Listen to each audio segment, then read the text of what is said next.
ஸ்ரீமதே ராமானுஜாய நமக. திருக்கோளூர் பெண்பிள்ளை வாக்கியத்தில் இன்றைக்கி 9வது வாக்கியம். மூன்றெழுத்து சொன்னேனோ க்ஷத்திர பந்து போலே. இதில் ஒரு பெரிய இதுவே அடங்கியிருக்கு. அவள் எவ்வளவு நாலேஜபிள்னா, அந்த கோவிந்தங்கிற நாமத்தை சொல்லிட்டு இருந்தா போகிறோம். மூன்றெழுத்து நாமத்தை சொல்லிட்டு இருந்தவனுக்கே மோஷம் கிடச்சிடுத்துங்கிறத தத்துவத்தை எங்கேருந்து எடுக்கிற? அதுவும் தொண்டரடி பொடியாழ்வார் திருமாலையில் சொன்னாரே, மொய்த்த வல்வினையுள் நின்று மூணெழுத்துடைய பேரால் கத்திர பந்தும் அன்னே பராங்கதி கண்டு கொண்டான் அப்படி சொன்னான் இல்லையா? அந்த சத்திர பந்துக்கு பராங்கதியே கிடச்சிதேங்கிற வாக்கியத்தை இங்கே எடுத்து அவனோட அவன் கெட்டவனாகவே இருக்கட்டும், அந்த கோவிந்த நாமத்தினால எவ்வளோ பெரிய பலன் அடைஞ்சாங்கிறத நமக்கு இந்த இதில் விளக்குறான் இந்த வாக்கியத்து மூலமாக. அதாவது அந்த சத்திர பந்துங்கிறவன் ஒரு க்ஷத்ரியன். ஆனால் அவன் அந்த தர்மமெல்லாம் அவன் ஃபாலோ பண்ணலை. அவன் பெரிய துஷ்டன். அவன் துஷ்டன்னா எப்போ பார்த்தாலும் கொலை கெட்ட காரியம் மட்டும்தான் பண்ணிகிட்டே இருப்பான். இந்த ராஜா தான் அவள் அப்பா. ஆனால் அவராலே அடக்கவே முடியல. ஜனங்களும் பொறுத்து பார்த்தா முடியவே இல்லை. சரி, இதுக்கு ஒரு ராஜாட்ட போய் முறையிடுறா, நீங்கள் இவனுக்கு ப்ளீஸ் காட்டுக்கு அனுப்பிச்சிடுங்க, எங்களால் தாங்க முடியல அவனோட தொல்லை அப்படிங்கிற. ராஜா தம் பிள்ளையாச்சேன்னு மனசில் யோசிச்சா கூட வேறு என்ன பண்ண முடியும்? மக்களோட பாதுகாப்பு தானே முக்கியம். சரின்னு அவனை காட்டுக்கு அனுப்பிச்சி விட்றார். அவன் எங்கே காட்டுக்கு போனால் என்ன, அங்கேயும் அதே தான் பண்ணுறான். அங்கேயும் வரவாழைப்பா வழி மறித்து கொலை அடித்து இப்படியே தான் அவன் வாழ்ந்துட்டுருக்கான். ஒரு நாள் அப்படி இருக்கும்போது ஒரு முனிவரோட கூக்குரல் கேட்குறது, கோவிந்தா கோவிந்தான்னு. என்னது இப்படி ஒரு சவுண்டு கேட்குறது? அவனுக்கு கோவிந்த நாமத்தோட மகிமை அதெல்லாம் தெரியல. பட் யாரோ ஆபத்தில் மாட்டின்னு இருக்கா அது மட்டும் தெரியறது. உடனே என்ன பண்ணுறான், எங்கே மாட்டின்னு இருக்கான்னு சொல்லிட்டு பார்ப்போம்னு சொல்லிட்டு போனால் அந்த சேத்துல மாட்டின்னு இருக்கு முனிவரோட கால்.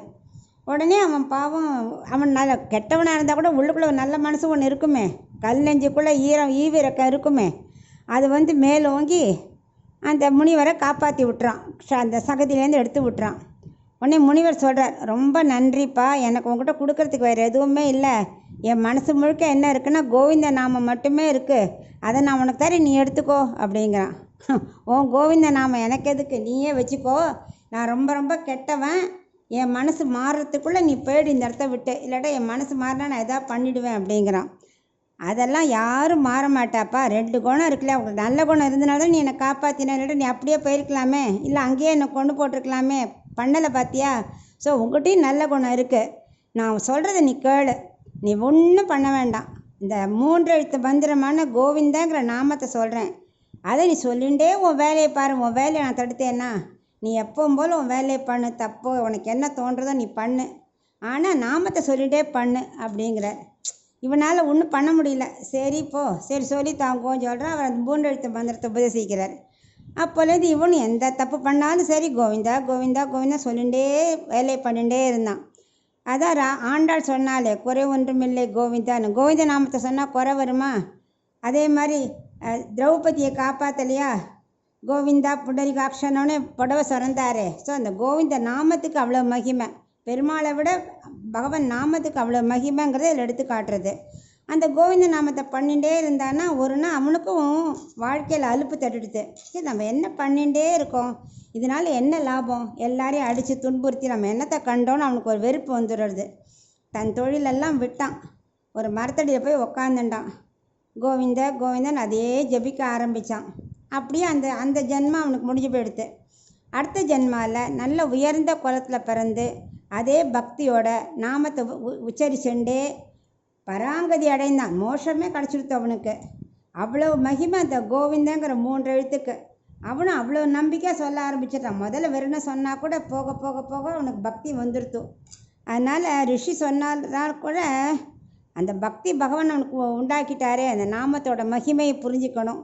அதுக்கு இவன் சொல்கிறான், இந்த பொண்ணு அவன் வச்ச மகிமை எனக்கு, கோவிந்த நாமத்தை நான் சொல்லலையே, வைத்தமானதி பெருமாள் இருக்க, அவரோட நாமத்தை உச்சரிச்சுண்டே இங்கே இருக்கணும்னு எனக்கு நல்ல கதி அடையணும்னு எனக்கு தோணலையே, எனக்கு அந்த புத்தி இல்லையே. அதனால் நானும் அறிவில்லாதவ, எங்கே இருந்தால் என்ன, மேட்டில் இருந்தால் என்ன, காட்டில் இருந்தால் என்ன, அதனால தான் நான் கிளம்பலான்னு சொல்லின்னு இருக்கேன் அப்படிங்கிறார். இவ சொல்கிறது இருக்கட்டும், அவளுக்கு எல்லா விஷயம் தெரிஞ்சவ தான். இதில் நம்ம என்ன தெரிஞ்சுக்கணுன்னா, கோவிந்த நாமங்கிறது அவ்வளோ மகிமையானது. ஏன்னா இந்த கலிகாலத்துக்கு ராமநாமமோ கோவிந்த நாமமோ பெருமாள் நாமங்கள் அதுதான் ரொம்ப முக்கியம். அதை ஜெபிச்சுட்டே நம்ம என்ன பண்ணலாம், சத்ரபந்து போல் நற்கதியை அடையலாம் அப்படிங்கிறத உணர்த்துறா. அதுதான் இதில் உள்ள இம்பார்ட்டண்ட்டு.